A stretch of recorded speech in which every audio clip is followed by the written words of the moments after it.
ஏற்கனவே குறிப்பிட்டபடி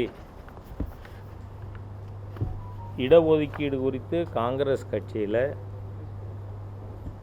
திரு ஜவஹர்லால் நேரு காலத்திலிருந்து, அது ஜவஹர்லால் நேரு அவர்களாக இருந்தாலும் சரி, திருமதி இந்திரா காந்தி, திரு ராஜீவ்காந்தி அவர்கள் பிரதமராக இருக்கிறத பேசியிருக்கார். நாங்கள் இந்த ரிசர்வேஷனை தொடர்ந்து இன்எஃபிஷியன்சிக்கு இடம் கொடுக்க விரும்பலை. இது அவர் தெளிவாக பிரதமராக இருக்கிறத பேசியது.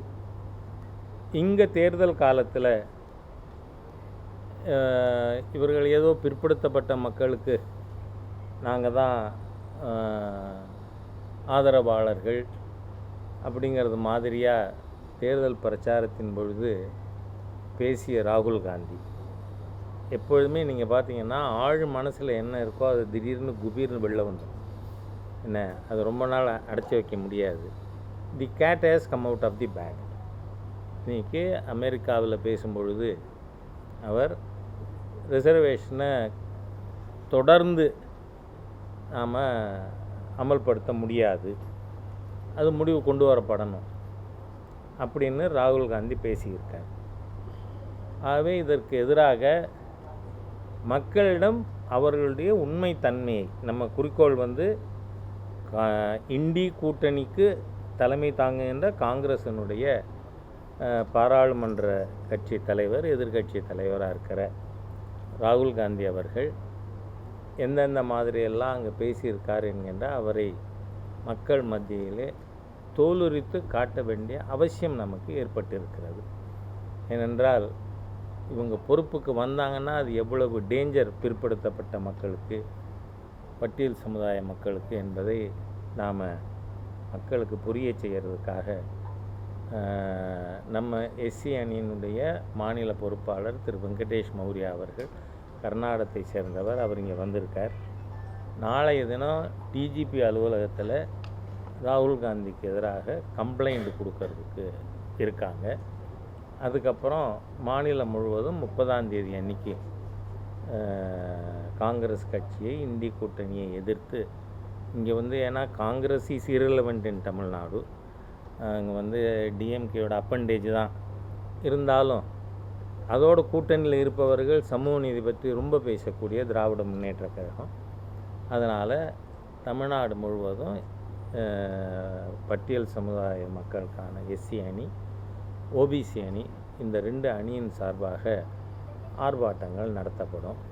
நீங்கள் அதோடு மட்டும் இல்லை, ராகுல் காந்தி அங்கே அமெரிக்காவில் போய் அவரோட ப்ரோக்ராம்ஸ் 5-6 மணி நேர ப்ரோக்ராம்ஸ் தான் வெளிப்படையாக வெளியில் வந்திருக்கு. ஆனால் அவர் யார் யாரெல்லாம் தொடர்பு கொண்டார், எந்த மாதிரி சக்திகள்? இலா ஒமர், அவர் அமெரிக்கன் செனட்டர். இலா ஒமர் பாகிஸ்தானோட ஸ்பான்சர்ஷிப்பில் பாகிஸ்தானுக்கு பாரத தேசத்திற்கு எதிராக விஷம் கக்கிய ஒரு நபர். அது மட்டுமல்ல, அமெரிக்கன் செனட்டிலேயே பாரத நாட்டுக்கு விரோதமாக பேசியிருக்கார். அவர் சோமாலியாவை ஆரிஜினாக கொண்டவர்.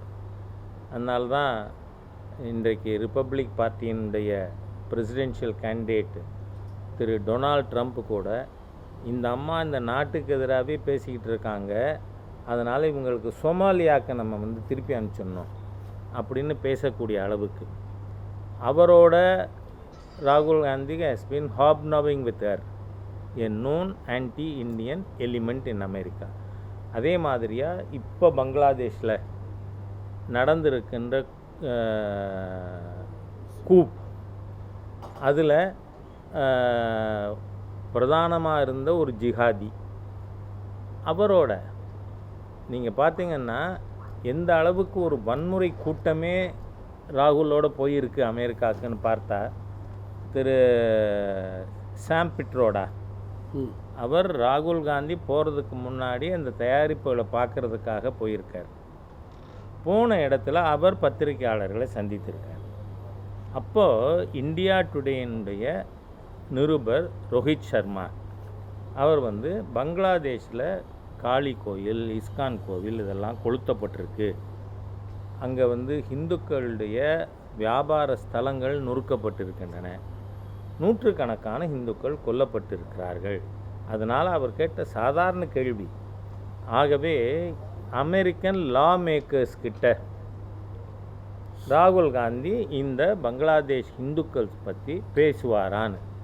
அதுக்கு ரோஹித் சர்மாவை தாக்கி அவரோட செல்லை பறித்து அதில் இருக்கிற பதிவை எடுத்திருக்காங்க.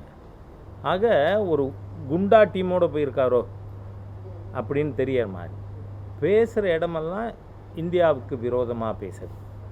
ஆகவே ராகுல் காந்தியினுடைய டூரில் அவர் யார் யாரெல்லாம் சந்தித்தார், ஏன்னா இன்னி வரைக்கும் காங்கிரஸ் சீனாவோட காங்கிரஸ் கட்சி ஒப்பந்தம் போட்டிருக்கு, ராகுல் காந்தி எஸ்பெஷலி. அது காங்கிரஸ் தொண்டர்களுக்கு தெரியுமா? உங்கள் தலைமை ஒரு அந்நிய நாட்டோடு என்ன ஒப்பந்தம் போட்டிருக்கு? ஆக நாம் வந்து ராகுல் காந்தியினுடைய நடவடிக்கைகள் சரியாக சொல்லணும்னா இட் இஸ் ஸ்டெல்த்தி. இதை பேசினா எனக்கு எதிராக கம்ப்ளைண்ட் கொடுத்துருக்காங்களா நேற்று 15 இடத்துல, அவங்க 150 இடத்துல கொடுக்கட்டும், ஐம் லீஸ்ட் பாதர்ட். எதுக்கு திருட்டுத்தனமாக இந்திய விரோத சக்திகளை சந்திக்கணும்? ஆகவே அவரோட ப்ரோக்ராம்ஸை முழுக்க வெளிப்படையாக தெரிவிக்கணும்னு கேட்டுக்கிறேன். இன்றைய தினம் ஆயுஷ்மான் பாரத் திட்டம் அறிவிக்கப்பட்ட நாள். அதனால் பல இடங்களில் ஏற்கனவே ஊடக நண்பர்கள்லாம் வந்திருந்தீங்க.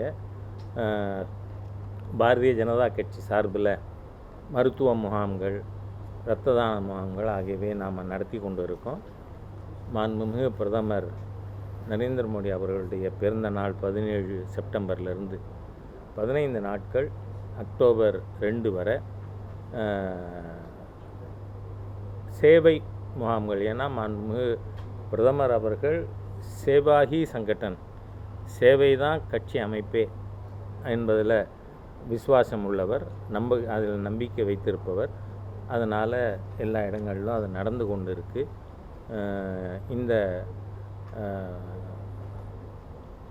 மெடிக்கல் இன்சூரன்ஸ் ஆயுஷ்மான் பாரத் திட்டம் ஏற்கனவே 10,30,00,000 குடும்பங்களுக்கு, ஒரு குடும்பத்திற்கு 5 லட்சம் ரூபாய் ஆனுவல் இன்சூரன்ஸ் வந்து கொடுக்கப்பட்டிருக்கு. அதோடு கூட மாண்புமிகு பிரதமர் அவர்கள் சுதந்திர தினத்தன்று அறிவித்தார், வந்து 70 வயது இருக்கின்ற சீனியர் சிட்டிசன்ஸ் எல்லாருக்கும் வந்து இதை எக்ஸ்டெண்ட் பண்ணியிருக்கோம். ஏன்னா ஏற்கனவே கொடுத்துருக்கிறது on base of economic status.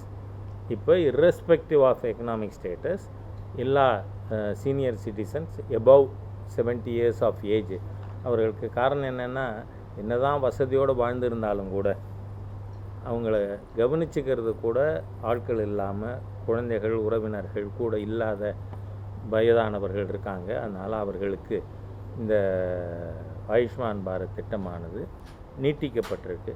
தமிழ்நாட்டில் முதலமைச்சர் இன்சூரன்ஸ்னால் 2 lakhs தான். ஆனால் பிரைம் மினிஸ்டர்ஸ் ஆயுஷ்மான் பாரத் ஸ்கீமில் 5 lakhs. அதனால தான் பாரதிய ஜனதா கட்சியினுடைய காரியகர்த்தர்கள் எல்லாருக்கும் நாம் குறிப்பு கொடுத்துருக்கோம். அவர்கள் எலிஜிபிள் மெம்பர்ஸை நீங்கள் ஆயுஷ்மான் பாரத் அவங்க ஏற்கனவே உறுப்பினராக இல்லைன்னா அதில் உறுப்பினராக சேர்க்கணும். அவர்களுக்கு இதை பற்றி நாலேஜ் இம்பார்ட் பண்ணணும் அப்படிங்கிறத நம்ம சொல்லியிருக்கோம்.